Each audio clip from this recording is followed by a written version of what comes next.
4,000 lives, thousands or more injured. It's cost us over $500 billion so far. Money that could have been spent right here providing health care to people who don't have it.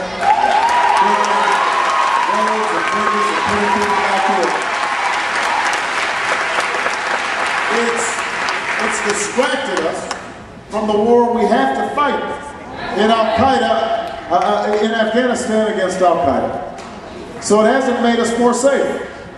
And it's piled up a mountain of debt for the next generation to pay. Back home, all of you know what's happening in the economy.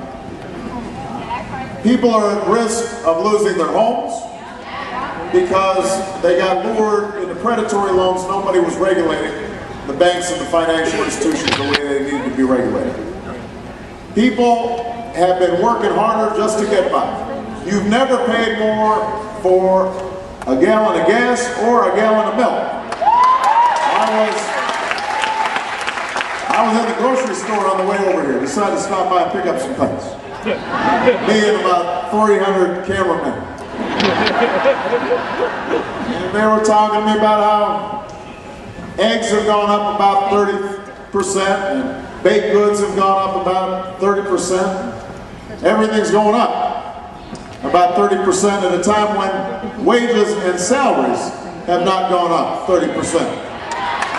In fact, we're probably in a recession now, but we had been expanding. Our economy had been going up, getting bigger, more productivity for the last 7.5 years. But you know, this is the first expansion in history where the economy grew and people actually saw their incomes go down by an average of $1,000 per family. And the reason is because corporate profits went up and CEO pay went up, but your wages and income did not go up. Our healthcare system leaves 47 million people without health insurance. And if you've got health insurance, what's happened? Your co-payments, your premiums, your deductibles have all skyrocketed. Our education system, despite the slogan, leaves millions of children behind, unable to compete in a global economy.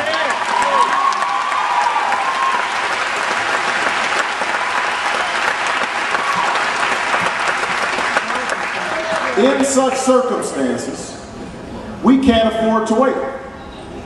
We can't wait to fix our schools. We can't wait to fix our healthcare system. We can't wait to bring back good jobs and good wages. We cannot wait to bring this war in Iraq to an end. We can't wait, and that's why I'm running for President of the United States of America.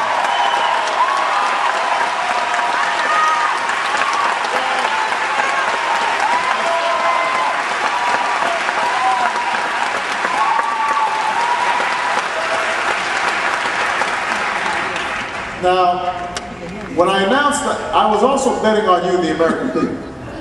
Because I believe that the American people, they were tired of a politics that was all about tearing each other down. They wanted a politics that was about lifting the country up.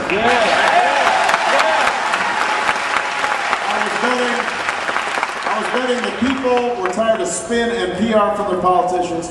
They wanted somebody who was going to be straight and honest with them about the challenges that we face as a country.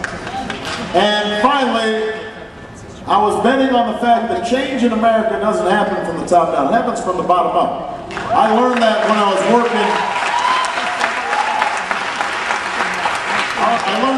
working as a community organizer right out of college in the shadow of steel mills that had closed, and thousands of people had been laid off from work. And I worked with churches to set up job training programs for the unemployed, after-school programs for youth. And it was hard work, but it was good work because it taught me that ordinary people can do extraordinary things when they're given a chance, when they can come together, work together, when we're unified instead of divided. And I believe that the American people are decent and generous people, willing to work hard and sacrifice on behalf of future generations. And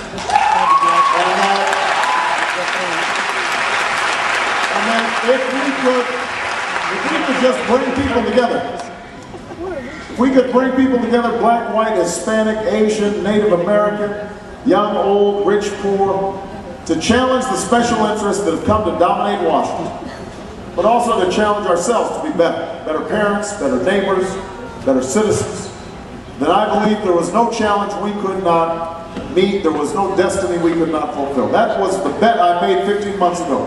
Now I am here to report that 15 months later, after traveling through 47 states and speaking to hundreds of thousands of people and shaking tens of thousands of hands and kissing hundreds of babies, I'm here to report that my bet has paid off. Because the American people have said to me, they are ready for change, they are ready to stand up, they want to turn the page and write a new chapter in American history. That's what's happening all across the country, that's what's happening right here in Levittown.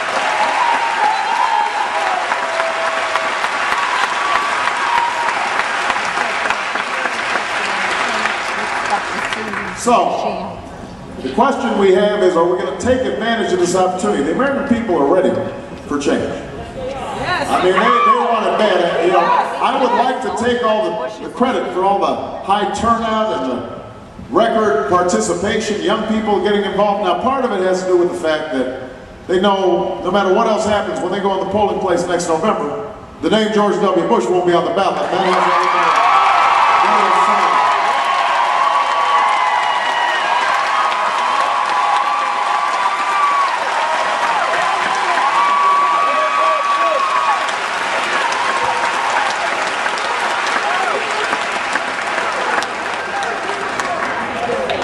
They know that my cousin Dick Cheney's name won't be on the ballot.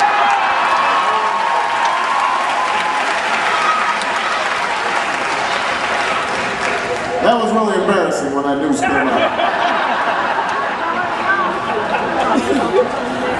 But mainly they're ready for change because they know that the way things are going right now, we're not leaving a better future for our kids. Look, I can't tell you how many stories I hear.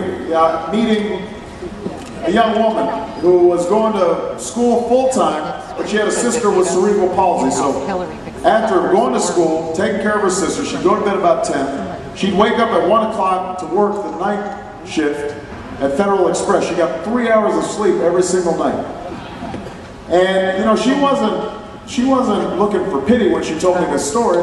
She was determined to make it, but she did wonder, why is it that the federal government can't do more to help me finance my education? Why is it that we're not providing better health care for my sister?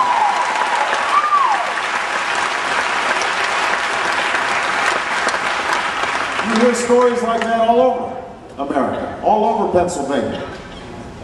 I can't tell you how many workers I meet who have not just lost their jobs, but they lost their pension and their health care when a factory got shipped overseas.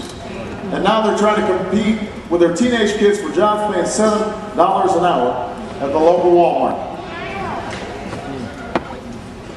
I can't tell you how many veterans I meet of Iraq and Afghanistan and some Vietnam vets who, after serving their country, feel as if they're forgotten. Don't understand why it is they're having to beg for disability payments, or why they have to stand and wait to get into the VA.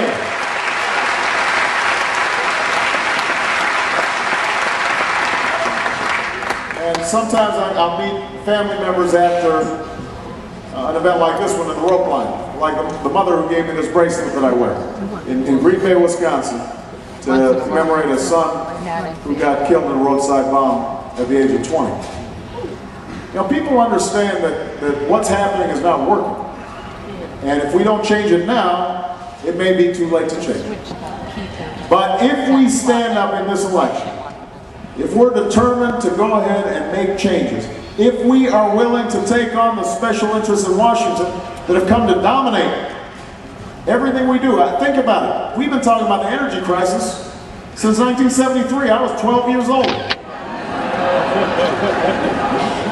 But year after year, the only thing that changes is gas prices go up and ExxonMobil's profits go up. They made $11 billion last quarter. Well, why is that? Well, when Bush put Cheney in charge of energy policy, Cheney met with the renewable energy groups once. He met